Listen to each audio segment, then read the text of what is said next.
పడి 10 సంవత్సరాలు బట్టి మేము అప్లై చేస్తున్నాము. మేము ఎవరికి చెప్పినా సరే కూడా మాకు పట్టింపు చేయలేదు. వాడే సంధానంలో కూడా ఇచ్చాము, కలెక్టర్ దగ్గర వెళ్ళాము, మళ్ళీ సిడిపిఓ దగ్గర కూడా ఒక దరఖాస్తు చేయడం జరిగింది. తర్వాత సూపర్వైజర్ మేడం గారు కూడా చెప్పడం జరిగింది. మాకు ఎవరు పట్టింపు చేసేవారు లేరు.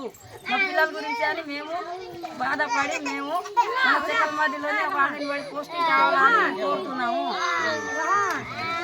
నమస్తే అండి, నా పేరు పిల్లు ఆనంద్, చెక్కలమద్ది గ్రామం.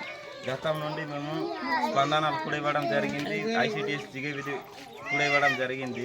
వాళ్ళు కూడా ఎటువంటి చర్యలు తీసుకోకుండా దొంగచాటుగా వచ్చి ఎంక్వైరీ చేసి వెళ్ళడం జరిగింది. సుమారు మేము ఎన్ని రోజుల నుంచి కాసులు జిగే విధిలో ఇచ్చినటువంటి ఇది కూడా సరిగ్గా చేయట్లేదు వాళ్ళు. ఎందుకంటే ఈ ఊరిలో చాలామంది జనాభా ఉన్నారు, 178 జనాభా. పురుషులు వచ్చి కుటుంబాలు 45 కుటుంబాలు, జనాభా వచ్చి 178, పురుషులు 79, గర్భిణులు 5, 7 నుండి 3 సంవత్సరాలు 21 మంది, స్త్రీలు 99, బాలింతలు 6, 3 నుంచి 6 సంవత్సరాల పిల్లలు 25 మంది ఉన్నారు. అలాగే చూసినట్టయితే మేము ఎంతో ఆశగా మినీ సెంటర్ వస్తుందని అనుకుంటున్న ఎడల ఎనుగు బయలులోన అసలు 4 కుటుంబాలు ఉన్నాయి ఊరిలోన, 18 మంది జనాభా ఉన్న ఊరిలోన ఎలాగా మినీ ఇచ్చారో తెలియట్లేదండి. ఎందుకంటే మేము గతం నుంచి 2022 నుంచి మేము వెళ్తూనే ఉన్నాము.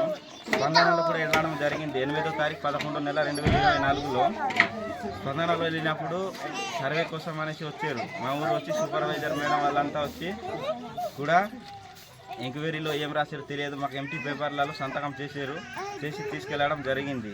సో అది ఇప్పుడు మేము అది ఎంటీ పేపర్లు సంతకం చేసింది ఏం చేసారో ఏటో మాకు తెలియట్లేదు. దానివల్ల కొద్దిగా చర్యలు తీసుకోవాలని చూస్తున్నాము. అలాగే మా వీధి చెక్కల మధ్యలోనే ఇంతమంది జనాభా ఉన్న ఊళ్ళో మినీ సెంటర్ ఒకటి ఇవ్వాలని కోరుతున్నాము.